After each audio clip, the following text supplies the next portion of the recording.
When the flag drops and the green lights flash, all bets are off, and there can be only one winner. We've been tipped off about an ice race the day before. We travelled up to a huge lake 2 hours from the Canadian border.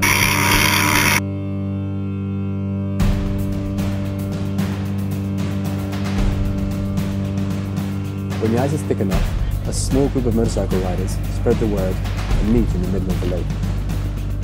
Over the next 6 hours they will compete, wheel to wheel, shoulder to shoulder, and speed up to 90 miles an hour on a frozen surface. You have to respect the ice. It's hard, unforgiving, sharp, and almost no friction if you fall.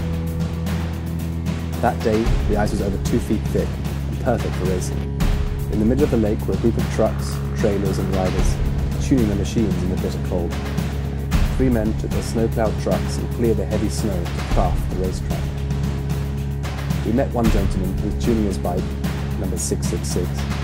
He declared immediately that he had the fastest machine in the ice and planned to prove it. He took us under his wing and we walked the track, learning the science behind it all. From choosing the right line, how to hit the bumps with just enough throttle to grip the ice, and how to corner when in the midst of the pack. It's cold, fast, loud and relentless. A new group of riders bolt from the starting grid like armoured greyhounds every few minutes. With each race, it gets faster and more competitive. The lines are tighter, the riding position more acute, and the track becomes a chaotic cloud of shards of torn ice, snow, exhaust fumes, and the vapour of fuel lingers in the mouth. The first half of the day had been going very well. Morale was up, the races were constant, until the fateful 50-plus expert race.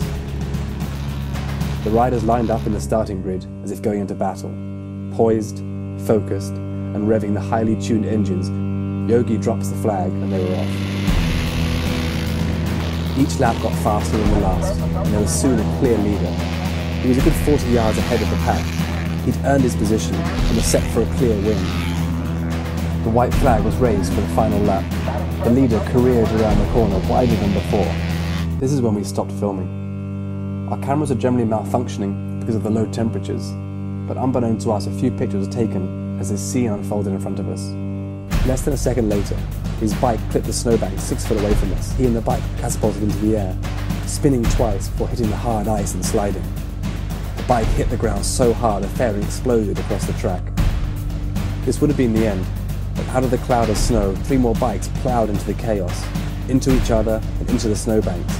As if in slow motion, bikes and riders were strewn across the track, in the moment of silence and realization.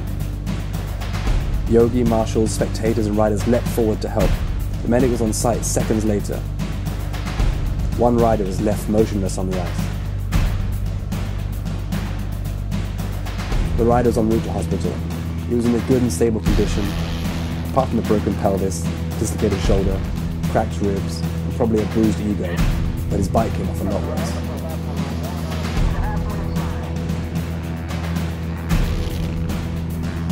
His friend returned to the track an hour later. He told me, when we're riding, we're competing. We're fighting with each other. But they're all my friends, and as soon as one guy goes down, the only thing that matters is making sure he's okay. The races continued, and 2 of the riders from that race were back in again.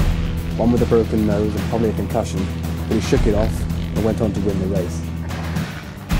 If the conditions are right, and you can find the lake, this is a proper race. This is not a race for the faint of heart.